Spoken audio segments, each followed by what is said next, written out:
They humiliated her. Laughter echoed through the marble courtyard as she was dragged toward the exit, her linen dress wrinkled, her flats dusty from the cobblestone floor. They threw her out of a billionaire's wedding, all because she was dressed too simply. "She's a wedding crasher," someone shouted. "Look at her, probably here to seduce a rich guest." What they didn't know was this: the woman they just kicked out wasn't a guest. She was the bride. June Parker arrived at Villa d'Este on a late June afternoon, the kind of day where Lake Como's waters shimmered like liquid glass and the air carried the faint sweetness of blooming jasmine. The villa, a 16th century masterpiece perched on the lake's edge, was transformed into a fortress of opulence for the wedding of Beckham Rowe, the reclusive tech billionaire whose AI platform, Neural Core, had redefined global innovation and amassed him a $120 billion fortune. The guest list was a tightly guarded secret, rumored to include Saudi princes, Silicon Valley titans, and European aristocracy. Paparazzi were banned, their boats chased off by private security drones, and the airspace buzzed with helicopters ensuring privacy.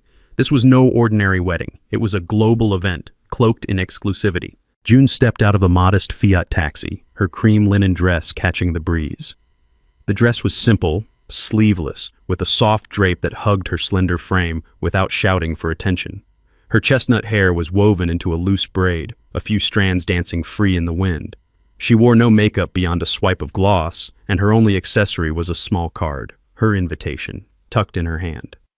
At 34, June's beauty was quiet but undeniable. High cheekbones, green eyes that held both warmth and steel, and a composure that seemed to anchor the chaos around her.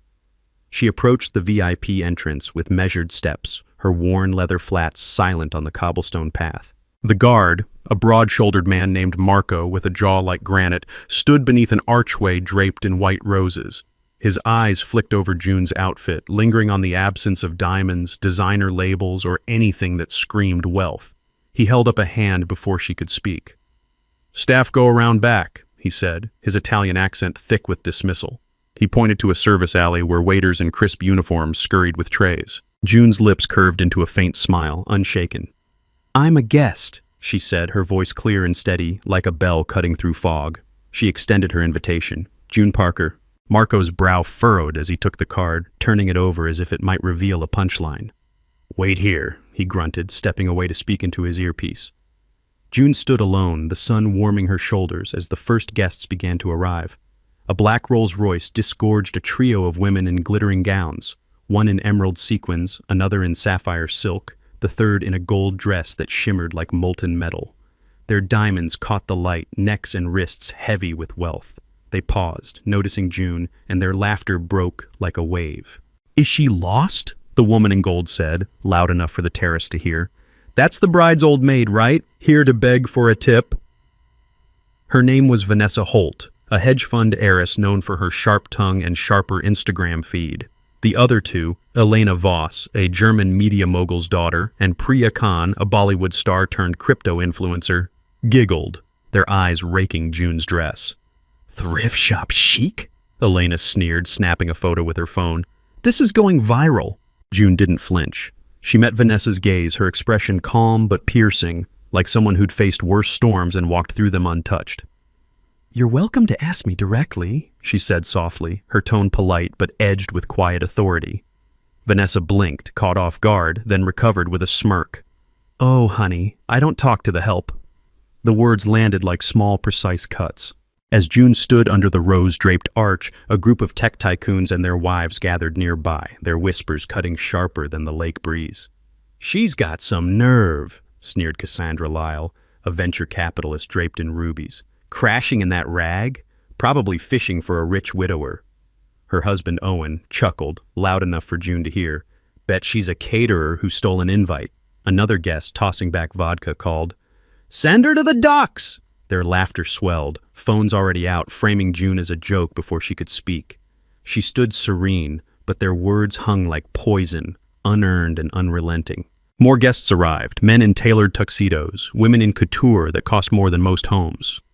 They formed a loose circle around June, drawn by the spectacle. An older man, Sir Reginald Tate, a British property baron with silver hair and a permanent sneer, leaned toward his companion, a Russian oligarch's wife named Irina. "Does she know this is a billionaire's wedding?" he said, his voice carrying like a stage whisper. Street market dresses and worn-out shoes aren't permitted in this section. June's fingers tightened briefly around her invitation, the only sign of tension in her otherwise serene posture. She stood straighter, her chin lifting slightly, as if the weight of their stares was nothing new. Marco returned, now flanked by a second guard, a wiry woman named Sophia with a clipboard and a no-nonsense glare. "Ma'am," Sophia said, her tone sharper than Marco's, "this entrance is for VIPs. Your invitation checks out, but you don't look like you belong. Step aside, please." Before Sophia grabbed June's arm, she stepped closer, her clipboard raised like a gavel. "You really thought you'd fool us?" she barked, loud enough for the terrace to hear. "Fake invites don't cut it at a row wedding. Where'd you get this? Printed it yourself?" Guests leaned in, smirking as Marco added, "Confess now, saves us the trouble." A woman shouted, "Bust the con artist!" Phones flashed, capturing June's silence, calm, unshaken, as Sophia tore the invitation in half, tossing it to the ground. The crowd's cheers stung, their glee at her supposed crime a public execution of her name. The crowd's murmurs grew louder, a mix of amusement and disdain. Vanessa Holt raised her champagne flute, her voice cutting through. "Gold digger alert!" she called, grinning like a cat with a mouse. "She's here to trap a rich man before the reception ends." Laughter erupted, harsh and unrestrained. Elena's phone was out again, live streaming now, her caption flashing. "Crashing the row wedding in this fit? Bold." Priya chimed in. "Maybe she's hunting for a sugar daddy. Sad, really." June's eyes flickered with something, hurt perhaps, but buried deep beneath her composure. She spoke again, her voice steady. "I'm here for the wedding, same as you. Let's keep this kind." The words were gentle, but they carried a weight that silenced Vanessa for a moment. Then Priya laughed, tossing her hair. "Kind? Sweetie, this isn't a charity event." Sophia the guard had heard enough. "That's it," she said, grabbing June's arm. "Out." Marco took her other elbow, and together they began marching her toward the exit, past the rose-covered archway and down the terrace steps. The crowd followed, a pack sensing blood. Phones flashed, capturing June's simple dress, her braid swaying, the dignity in her stride despite the hands on her arms. "Pathetic," Irina muttered, loud enough for June to hear. "No class," Sir Reginald added, his cane tapping the stone. A younger guest, a tech bro named Ethan Caldwell, shouted, "Send her back to coach class!" The crowd roared, their cruelty a living thing. As the guards hauled June through the crowd, a man in a silk tuxedo, Derek Vaughn, a crypto kingpin, flung a handful of cocktail olives at her, one hitting her cheek. "Snack for the road, sweetheart," he roared, sparking cackles. A woman in pearls flicked her fan, spitting, "She's ruining the aesthetic!" Another tossed a crumpled napkin, shouting, "Wipe that shame off!" The mob surged, their taunts now physical, filming June's stained dress, her braid catching olive oil. She walked on, posture regal, but the crowd's savagery grew, a carnival of cruelty feasting on her silence. June didn't resist. Her steps were even, her face composed, as if she were walking through a rain she'd long learned to ignore. The terrace stretched on, each moment stretching the humiliation. Vanessa's voice rang out again. Maybe she thought this was a costume party. Elena's live stream hit 10,000 viewers, comments flooding. "Who let her in?" "Embarrassing." No one stepped forward, no one questioned the guards. The villa's gates loomed ahead, iron and unforgiving, promising banishment. Elena's live stream hit 20,000 viewers as June neared the gates, her voice a gleeful dagger. "This is June Nobody, thinking she could scam her way into Beckham Rowe's world," she mocked, zooming in on June's soaked dress, the olive stain on her cheek. "Total loser vibes, bet she's homeless by tonight," comments exploded. "Disgrace! Ban her for life," a guest yelled. "Make her trend for failure." Feeding Elena's fire. The internet devoured June's humiliation, memes painting her as a beggar. She moved forward, serene, but the global ridicule burned, a wound no one could see. Then a voice cut through, deep and molten, stopping the world. "Take your hands off my wife." The crowd froze, phones still raised, laughter choking in throats. June paused, her lips parting in a small, private smile. Beckham Rowe stood at the top of the terrace steps, his dark suit sharp against the golden light. At 39, he was a study in contrasts, lean and unassuming, with hazel eyes that could warm a room or burn it down. His dark hair was slightly tousled, as if he'd run a hand through it moments before. He'd built neural core from a dorm room laptop, a kid from Oakland with nothing but grit and a vision. 10 years ago, he'd been nobody, scraping by on instant noodles while coding through the night. June had been there, his anchor, his truth, when the world saw only a dreamer with no shot. He descended the steps, ignoring the gasps, the sudden hush. The guards released June instantly, Marco muttering an apology, Sophia stepping back like she'd touched fire. Beckham reached June, his hand finding hers, his thumb brushing her knuckles. "You okay?" he asked, his voice low, meant only for her. She nodded, her green eyes softening. "Always, Beck." He turned to the crowd, his presence commanding, a man who'd faced boardrooms and governments and never blinked. "This is June Parker," he said, his voice carrying across the terrace. "My wife. We married 6 months ago in a courthouse with 2 witnesses and a promise. No cameras, no headlines, because that's not who we are." The crowd's shock was palpable, a collective intake of breath. Vanessa's flute trembled in her hand. Elena's live stream surged to 50,000 viewers, comments exploding. "What? She's his wife?" Beckham's eyes hardened, but his tone stayed measured. Today was meant to be our public ceremony, a way to share our joy. June chose to arrive like this. Not to trick anyone, but to see who'd look beyond the surface. Who'd show kindness when they thought no one was watching. He paused, letting the words sink in. "You failed her. All of you." His gaze swept the crowd, pinning Vanessa, Elena, Priya, Sir Reginald, Irina, Ethan. "You mocked her dress, her shoes, her heart. You called her a gold digger, dragged her out like she was trash. But June isn't here for wealth. She walked away from tenure at Yale. Tenure, for those who don't know what that means. To support me when I had nothing. No funding, no name, just a prototype and a prayer. She believed in me when I barely believed in myself." June stood beside him, her hand in his, her silence louder than any speech. She didn't need to defend herself. Her grace did that. The crowd was silent now, their earlier bravado crumbling. Vanessa's face flushed, her diamonds suddenly garish. Sir Reginald gripped his cane, avoiding Beckham's eyes. Elena lowered her phone, the live stream still running, capturing every word. Beckham's voice softened, but it cut deeper for it. "If anyone's chasing gold, it's those of you who tore her down to feel bigger. You're not here for love or celebration. You're here for status, and that's not what this day is about." A murmur ran through the crowd, shame mixing with defiance. Ethan Caldwell tried to laugh it off, muttering, "Bit dramatic, mate." Beckham's gaze snapped to him, and Ethan shrank back. June squeezed Beckham's hand, a silent signal. "Enough." He exhaled, centering himself, and raised his voice one last time. "This stops now," he said. He nodded to Lila Chen, his chief of staff, who stood nearby in a navy suit, her tablet already glowing with data.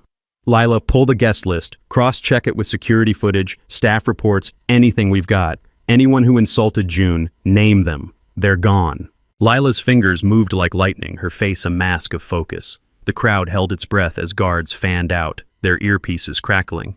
Vanessa was first, her gasp audible as a guard tapped her shoulder. "Ma'am, you're leaving," he said, pointing to the gates. She clutched her clutch, stammering, "This is a mistake." But the guard was unmoved, escorting her past the roses, her gold gown trailing like a fallen flag. Elena followed, her phone confiscated to stop the live stream, her protests drowned by the crowd's silence. Priya tried to blend in, but a guard spotted her and she was let out, her heels clicking in defeat. Vanessa's exit was a masterclass in ruin. Lila stepped forward, voice clear. "Vanessa Holt, removed for defaming June Parker Rowe." Guards marched her out, her gold gown catching on a gatepost, ripping to her thigh. She screamed, "I'm connected!" But paparazzi swarmed, their flashes merciless as her heel snapped, sprawling her in gravel. Guests gasped, muttering, "She set June up." Online, her brand tanked. Hashtag Holt, humiliated, trended globally. Vanessa's empire of scorn fell in minutes, her name now dirt, while June's truth rose radiant. Sir Reginald's face reddened as he was approached. "I'm a knight of the realm," he barked, but the guard was firm. "You were recorded, sir. Let's go." Irina clung to her husband's arm, but he was escorted out too, his wealth no shield. Elena's downfall came fast as Lila announced, "Elena Voss, banned for malicious streaming. Accounts frozen. Sponsors pulling out." Guards escorted her past the gates, her face ashen as paparazzi shouted, "Smile, influencer!" Her phone, now useless, slipped from her hand, cracking on the stone. Guests whispered she profited off June's pain. Social media turned, hacked, Elena erased, surged, her followers abandoning her. In moments, her digital throne collapsed, her cruelty to June a fatal misstep. June's quiet grace stood taller, her victory sealed without a word. Ethan Caldwell, the tech bro, tried to joke, "Guess I'm not getting that neural core deal." But his laugh died as he was marched to the gates. The paparazzi, waiting beyond the villa's perimeter, went wild. Flashes lit up the evening sky, capturing every exit. Headlines were already forming. Billionaires booted from Roe wedding. Elites shamed in Como. The terrace was quieter now, the air heavy with reckoning. Beckham turned to June, his anger fading into something raw. "You didn't have to do this," he said, his voice for her alone. She smiled, touching his cheek. "I wanted to. For us." She stepped away, slipping into the villa for a moment. When she returned, the crowd's breath caught. June wore a couture gown, ivory silk that flowed like water, its bodice embroidered with pearls that glowed under the setting sun. Her braid was undone, her hair falling in soft waves, a diamond clip catching the light like a star. She was stunning, not because of the dress, but because of the woman inside it. Humble, fierce, herself. Beckham took her hand, his eyes never leaving hers. The officiant, an older Italian named Father Lorenzo, stepped forward, his white robes rustling. The ceremony began as the lake turned gold, the sky streaked with pink. Vows were exchanged, June's voice clear, promising to stand by Beckham through every storm. Beckham's quieter, vowing to be her home, always. The guests, humbled, watched in silence, some dabbing eyes. Sir Reginald's cane no longer tapped. Vanessa's laughter was a memory. The kiss was gentle, a seal of something unbreakable. As they turned to face the crowd, the applause was soft at first, then grew, a tide of respect. June didn't bask in it. She didn't need to. She'd come to test the world and found it wanting, but she'd also found her place, right here, with Beckham. The reception unfolded under a canopy of stars. The villa's gardens alive with lanterns and music. June and Beckham danced, her gown shimmering, his hand steady on her back. Lila approached during a quiet moment, her tablet dark now. "It's done," she said. "The internet's obsessed. June's trending as the billionaire's truth. They're calling it iconic." Beckham chuckled, pulling June closer. "She is." June leaned into him, her laughter a soft melody. She'd walked into judgment and walked out stronger, not because she'd won, but because she'd stayed true. The world would remember this wedding, not for its wealth or scandal, but for the woman who'd faced a crowd and shown them what worth really meant. June Parker Rowe didn't need a spotlight. She was the light. If this story struck a chord, like, share, comment, and don't forget to subscribe for more.